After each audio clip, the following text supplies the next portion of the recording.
জান পৃথিৱীৰ সেউজী বনত তোমালৈ মোৰ পৰিল মনত মনত পৰোঁতে ধৰিলোঁ কলম কলমৰ মাজেৰে পঠালোঁ মৰম তাক জানো তুমি সাদৰে কৰিবা গ্ৰহণ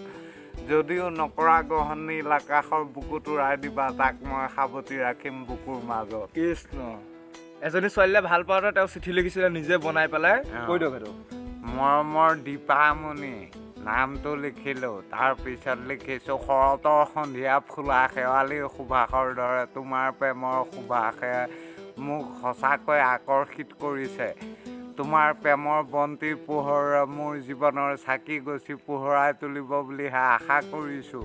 তুমি মোৰ ফুলনিত ফুল হৈ ফুলিবা এয়াই মোৰ প্ৰথম প্ৰেমৰ ৰাগিনী বেছি নিলিখোঁ আশা কৰোঁ তোমাৰ ফুল কোমল হৃদয় অকণমান মৰমৰ বাবে নিৰাশ নকৰা যেন তোমাৰ মৰমী ভাষালৈ বাট চাই ৰ'লোঁ বহু বহু আশাৰে মৰম ল'বা উত্তৰ দিবা চিঠি সমাপ্ত ডাইলগ এটা কওক মাটিৰ তলৰ গাঁতত থাকে সেন্দুৰ এদিন মই তোমাৰ কপালত দিম সেন্দুৰ বন্ধুসকল তেতিয়াহ'লে ভিডিঅ'টো আজিলৈ ইমানেই যদি ভাল লাগিলে লাইক কৰিব কমেণ্ট কৰিব শ্বেয়াৰ কৰিব আৰু যিবিলাকে নতুনকৈ আহিছে মোৰ এই চেনেলটো ছাবস্ক্ৰাইব কৰি দিব ধন্যবাদ আকৌ নতুন এটা ভিডিঅ' লগ নোপোৱালৈকে বাই